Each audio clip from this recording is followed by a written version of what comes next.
खूप प्रयत्न केले पण नकारात्मक विचार काही मनातनं जात नाही आहेत, नकारात्मक विचार काही माझी पाठ सोडत नाही आहेत आणि काय करावं ते सुचतच नाही आहे, असं खूपदा लोकांची कंप्लेंट असते, तक्रार असते.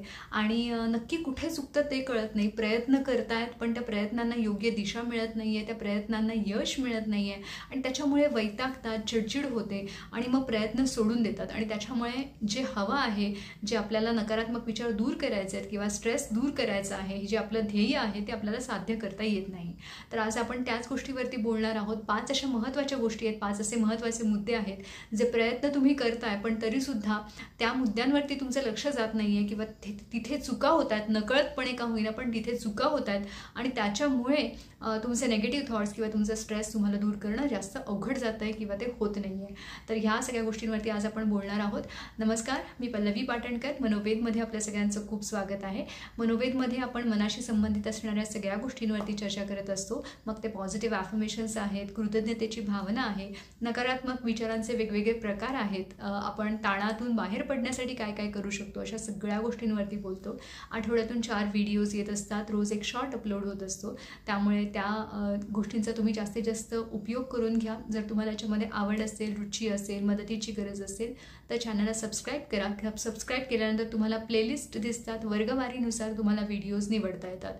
तर व्हिडिओज बघितल्यानंतर मात्र एक गोष्ट महत्त्वाची की जे काही आपण बोललेलो आहोत, ज्या काही गोष्टी तुम्हाला समजलेल्या आहेत त्याचा अवलंब करणं, त्याची प्रॅक्टिस करणं, रेग्युलर सराव करणं हे खूप जास्त महत्त्वाचं आहे. तर आपण आजचा जो मुद्दा आहे तो कंटिन्यू करतो आहोत की आपण कुठल्या 5 मुद्द्यांवरती लक्ष दिलं तर आपल्याला नकारात्मक विचारांना दूर करणं हे सोपं जाणार आहे आणि त्याच्यामध्ये आपल्याला यश मिळणार आहे. तर सगळ्यात पहिला मुद्दा आहे विश्वास, जो की सगळ्याच गोष्टींसाठी गरजेचा असतो. आपण कुठलीही गोष्ट, मग ते एखाद्या आजारातून बरं होण्यासाठी डॉक्टरांनी जर तुम्हाला गोळ्या औषधं घ्यायला सांगितले असेल तर तिथे सुद्धा तुमचा विश्वास खूप महत्त्वाचा असतो की ही ट्रीटमेंट किंवा जो कोणी डॉक्टर आहे ज्यांची ट्रीटमेंट मी घेते ते माझ्यासाठी योग्य व्यक्ती आहेत किंवा त्यांनी दिलेली ट्रीटमेंट ही माझ्यासाठी योग्य आहे आणि ती मला लागू पडणार आहे. हे कुठेतरी मनामध्ये हा विश्वास आणि श्रद्धा ही तुम्हाला बरं करण्यासाठी उपयोगी पडते. तसंच अगदी तशाच पद्धतीने मानसिक त्रास किंवा मानसिक आजार किंवा जो काही त्रास होतोय तुम्हाला त्याच्यातून बाहेर पडण्यासाठी सुद्धा जे काही प्रयत्न तुम्हाला सुचवले गेलेले आहेत, सांगितले गेलेले आहेत, तर त्या प्रयत्नांवरती तुमची श्रद्धा आणि विश्वास किंवा हे सगळं मला मदत करणार आहे हे आतून कुठेतरी स्वतःहून वाटणं ही सगळ्यात पहिली गोष्ट आणि त्याच्याशिवाय काहीच होऊ शकणार नाही आहे. तुम्ही खूप सारा प्राणायाम करताय, योगासनं करता आहात किंवा माइंडफुलनेस करता आहात, खूप गोष्टी प्रॅक्टिस करताय, पण मनामध्ये कुठेतरी शंका आहे की हे होईल का नाही किंवा कधी होणार किंवा ह्या सगळ्याचा काय उपयोग आहे का किंवा उगाचच माझा वेळ वाया चाललाय का. तर ह्या सगळ्यामुळे तुम्ही कितीही ते चांगलं करण्याचा प्रयत्न केलात तरीही त्याचा उपयोग होणार नाही, कारण विश्वास आणि श्रद्धा ही सगळ्याच गोष्टींचा एक मूलभूत आधार आहे.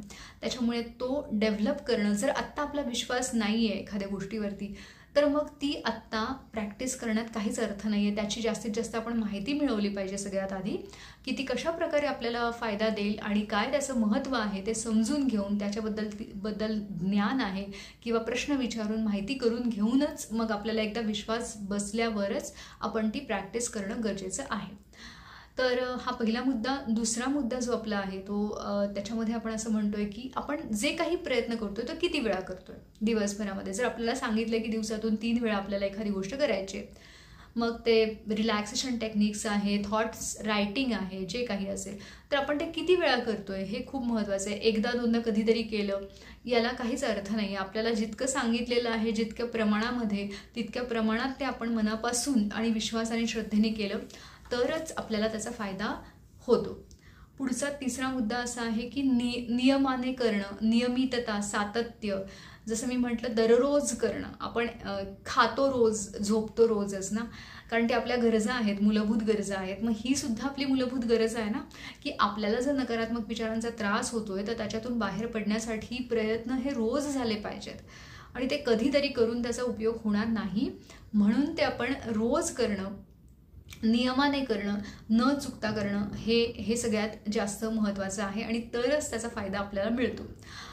पुढचा चौथा मुद्दा आहे की फोकस, लक्ष देऊन करणं. आज आपण जे काही करतोय, तुम्ही माइंडफुलनेसचा एक्सरसाइज करताय, ब्रीदिंग एक्सरसाइज करताय किंवा थॉट्स रायटिंग करता आहात, चांगले विचार तुम्ही लिहिता आहात, तर प्रत्येक गोष्टीवरती तुमचं लक्ष आता किती आहे आणि तुम्ही त्याच गोष्टीचा आता विचार करताय की ते करत असताना मनामध्ये दुसरे काहीतरी विचार चालू आहेत असं असेल तर मग त्याचा उपयोग होणार नाही.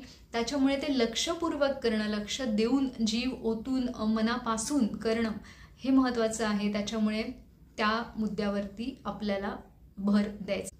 पुढचा पाचवा मुद्दा जो आहे तो आहे सेल्फ केअर, की आपण स्वतःची किती काळजी घेतोय. आपण वेळेवरती जेवणं, वेळेवरती झोपणं, आपल्याला ज्या गोष्टी टाळणं गरजेचं आहे, की आपण ज्या गोष्टी आपल्याला आपल्या त्रासाकडे परत घेऊन चाललेल्या आहेत, अशा गोष्टींकडे जर आपण जात असू आणि एकीकडे आपण प्रयत्न करतोय तर त्या प्रयत्नांना कसं यश मिळणार आहे.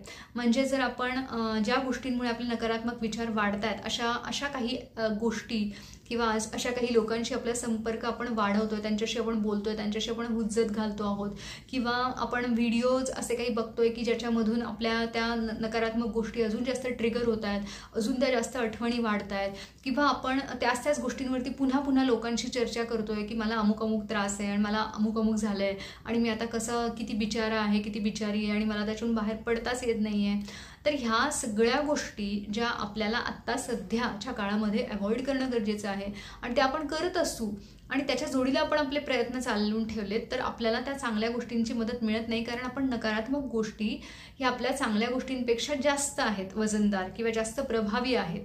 म्हणूनच आपल्याला त्याचा उपयोग होत नाही आहे चांगल्या गोष्टींचा. म्हणून मग आपली सेल्फ केअर, स्वतःची काळजी, ज्याच्यामध्ये आत्ता आपण ज्या गोष्टी बोललो त्या सुद्धा तितक्याच महत्त्वाच्या आहेत, जेणेकरून तुम्ही जे काही आता प्रयत्न करताय त्या सगळ्यांना तुम्हाला यश मिळायला मदत मिळणार आहे. त्याच्यामुळे विश्वास असणं, श्रद्धा असणं, प्रयत्न अचूक योग्य त्या प्रमाणात करणं, रोज सातत्याने करणं, लक्ष देऊन करणं, आणि आत्ता आपण जे पाचवा मुद्दा बोललो की नको त्या गोष्टी अवॉइड करणं, टाळणं, की ज्याच्यामुळे आपला त्रास निर्माण होईल किंवा वाढेल, अशा गोष्टी न करणं, आणि स्वतःची काळजी घेणं, स्वतःच्या आहाराकडे, झोपेकडे, विश्रांतीकडे लक्ष देणं, ह्या सगळ्या गोष्टी जर आपण करत राहिलो तर आपल्याला आपण जे काही प्रयत्न करतो आहोत त्यांना आपल्याला यश मिळायला मदत मिळणार आहे आणि आपले नेगेटिव्ह विचार हे नक्की दूर होणार आहेत. व्हिडिओ आवडला असेल तर लाईक करा, जास्तीत जास्त लोकांपर्यंत मदत पोहोचत राहावी याच्यासाठी शेअर करत राहा आणि अशाच वेगवेगळ्या व्हिडिओसाठी चॅनलला सबस्क्राईब करा. धन्यवाद.